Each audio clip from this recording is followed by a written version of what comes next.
उस लम्हे सादत ने अपने अंदर एक ऐसा तुंद जज्बा उमड़ता महसूस किया जो उसके लिए बिल्कुल नया था। उसने सोचा, अभी चंद लम्हे पहले मैं एक आम इंसान था, अब मैं एक मुजाहिद हूँ। साथ ही वो मुस्तफ़ा की फरासत का भी कायल हो गया। मैं इंशाअल्लाह तुम्हारे एतमाद पर पूरा उतरूंगा। बिल आखिर उसने मुस्तफ़ा से कहा, पूरी तरह तुम्हारे साथ हूँ। मुस्तफ़ा ने उठकर उसे गले लगा लिया। अब तुम इतवार को वापस जाओगे, ऑपरेशन से एक दिन पहले। उसने कहा, और याद रखना टाइफून की जिंदगी बहुत अहम है। रीटा पीर की शाम काम से देर से वापस आई। वो एक थका देने वाला दिन था। दिन भर वो हिसाबात चेक करती रही थी। बाज मुस्तकिल मरीजों के बिल तैयार करके भेजने थे। वो आते हुए सीमर के बारे में सोचती रही जो बहुत चिड़चिड़ा हो गया था। इन दोनों के दरमियान मामलात अब बिगड़ने लगे थे।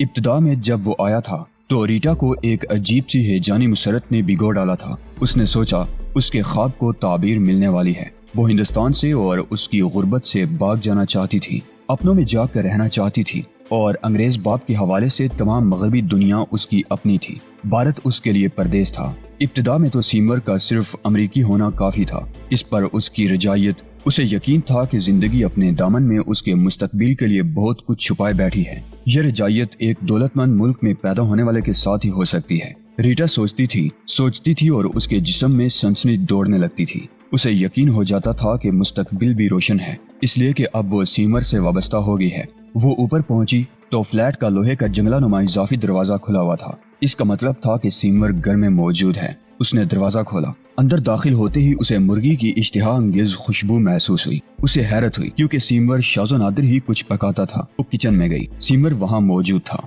मुर्गी के मसाले पीस कर एक तरफ रखे थे। एक पीस सीख में पुराया हुआ था और सीमर उसे धीमी आंच पर सेंक रहा था। सीमर ने मुस्कुराकर उसे देखा।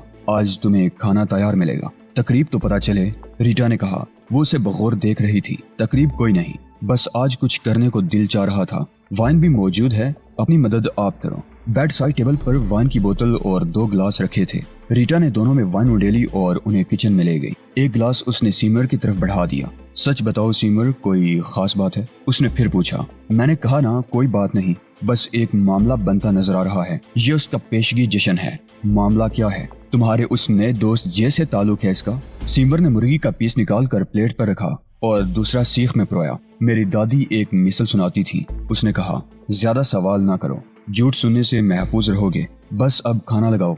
उन्होंने खाना खाया। मुर्गी जरा कच्ची थी, फिर भी रीटा सीमर के लिए शुक्रगुजारी महसूस कर रही थी। बहुत दिनों के बाद वो इस पर तवज्जो दे रहा था। खाने के बाद बर्तन धोने में भी सीमर ने उसका हाथ बटाया। खाने और बर्तन धोने के बाद वो सुकून से बैठ गए। सीमर ने सिगरेट सुलगाई और बोला, तुम्हें याद है तुमने एक बार मुझे कुछ सरिंजें ला कर दी थी, कुछ और मिल सकती हैं? रीटा का जिस्म तन सा गया। 2 माह पहले वो हाइपोड्रिमिक सिरिंज का 1 दर्जन वाला पैकेट लेकर आई थी। बाद में क्लिनिक में अच्छा खासा मसला बन गया था। हालांकि वो बहुत मामूली सी सस्ती चीज थी, लेकिन हुआ ये कि मार्केट में सिरिंजें शॉर्ट हो गई और डॉक्टर मुसर था कि 2 दिन पहले उसने सिरिंज का पूरा पैकेट देखा था। वो कहाँ गया? बहस का कोई नतीजा नहीं निकला, लेकिन रीटा बहरहाल परेशान हो गई। तुम्हें और क्यों चाहिए? उसने कड़े लहजे में सीमर से पूछा।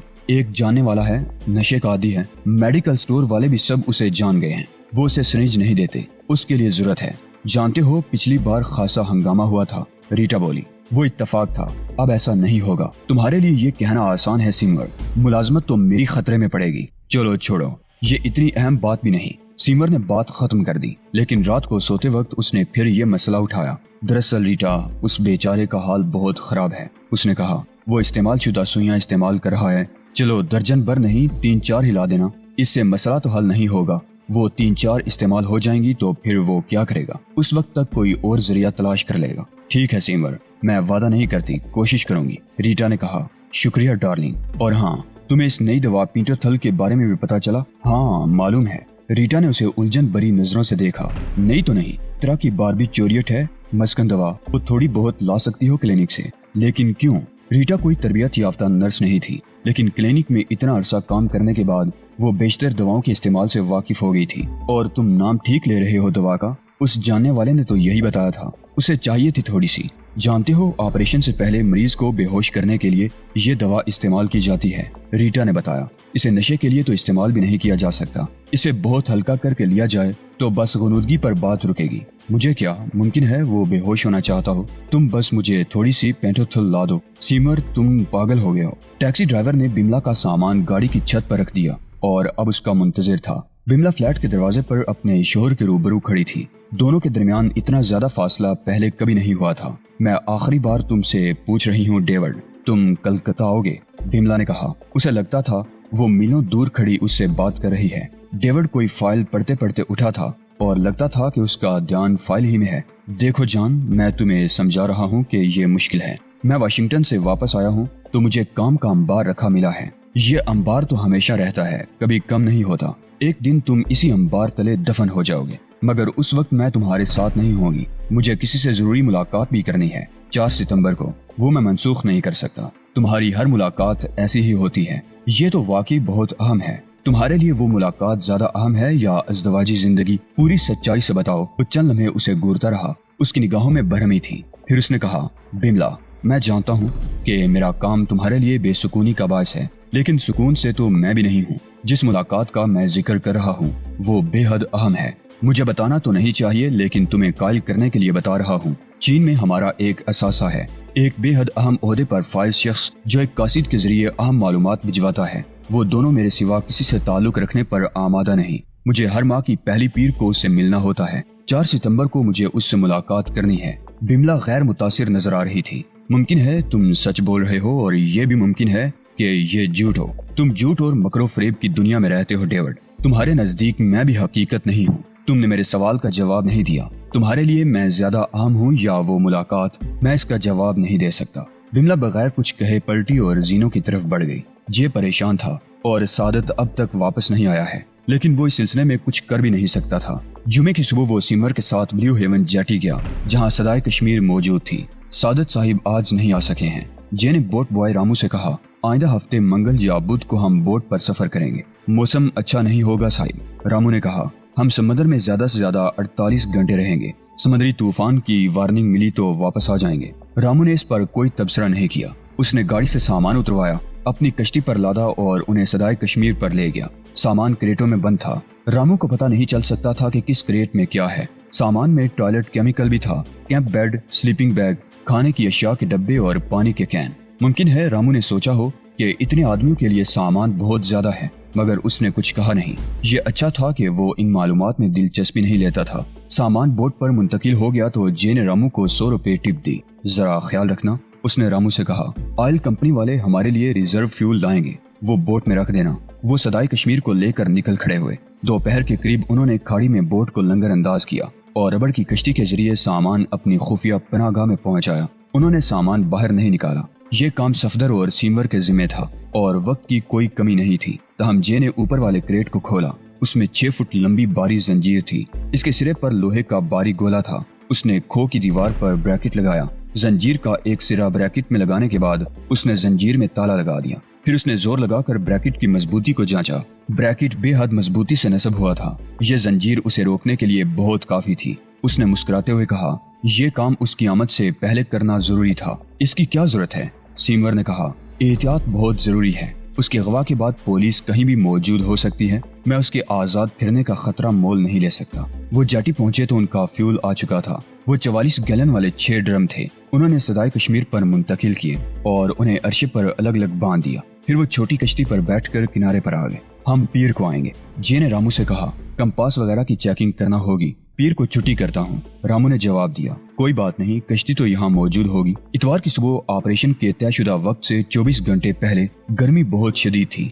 फिजा में बहुत ज्यादा नमी ने हाल खराब कर दिया था। छुट्टी का दिन था। सड़कें सुनसान पड़ी थी। हार्बर के पोस्ट ऑफिस में भी छुट्टी थी। पोस्ट ऑफिस की बगल में एक तंग गली थी। उस गली में लोहे का गेट था जो बसों से इस्तेमाल नहीं हुआ था। सीमर कोइन हाथ में कैनूस का एक बैग लिए गली में दाखिल हुआ। गेट के पास पहुंचकर उसने इधर उधर देखा। गली सुनसान थी। उसने बैग नीचे रखकर खोला और उसमें से रबड़ के दस्तानों की एक जोड़ी और स्टील का भारी बोल्ट कटर निकाला जो उसे जे ने दिया था। बोल्ट कटर को उसने गेट के ताले पर आजमाया। जरा सा जोर लगाने पर ताला कट गया। उसने कटे हुए ताले को अपनी पैंट की जेब में रखा और गेट खोल दिया। गेट के सामने पोस्ट ऑफिस का अकबी यार्ड था। वहाँ डाक गाड़ियाँ खड़ी थी। वो साइडों से बंद छत वाली गाड़ियाँ थी। अकब में डबल डोर था। साइड में महकमा डाक लिखा था और उसका मोनोग्राम भी बना हुआ था। हर बड़े पोस्ट ऑफिस के पास ये गाड़ियां मौजूद थी और पूरे शहर में दनदनाती नजर आती थी। उन्हें कोई नहीं पूछता था कि वो कहाँ हैं और क्यों हैं। वो नो पार्किंग में भी खड़ी होती तो पुलिस वाले उन्हें नजरअंदाज कर देते। जरूरत से ज्यादा तेज रफ्तारी का मुजाहरा करती तो भी उन्हें नजरअंदाज कर दिया जाता। सीमर ने एक गाड़ी का अकबी दरवाजा खोला और कटर और बैग अंदर फेंक कर दरवाजा बंद कर दिया। उसने सोचा, सबसे बड़ी खूबी यह है इन गाड़ियों की कि इन्हें चुराना दुश्वार है ना खतरनाक। हर गाड़ी मुख्तलिफ शिफ्टों में कई ड्राइवर इस्तेमाल करते हैं, इसलिए गाड़ी में एक आम सा स्विच लगा था जिसे आम सी दाती चाबी ऑन कर सकती थी और ऐसी चाबी उसके पास मौजूद थी। उसने चाबी लगाई, पहली कोशिश में इंजन स्टार्ट हो गया। उसने गाड़ी को गेट से निकाला। गली तंग थी, मोड़ना दुश्वार काम था, लेकिन बहरहाल हो गया। सिमर ने वैन से उतरकर गेट बंद किया और जेब से नया ताला निकालकर जंजीर में लगा दिया। पोस्ट ऑफिस 8:30 बजे खुलता था, यानी 8:30 बजे से पहले वैन की गुमशुदगी का किसी को इल्म नहीं हो सकता था और उस वक्त तक वो बहुत दूर निकल चुके होंगे। उसे जे की जहानत का एतराफ करना पड़ा। उसने जबरदस्त रिसर्च की थी, मुकम्मल तैयारी की थी, प्रोजेक्ट की तमाम जज़ियात पर ध्यान दिया था, कोई मामूली सी बात भी नजरअंदाज नहीं की थी।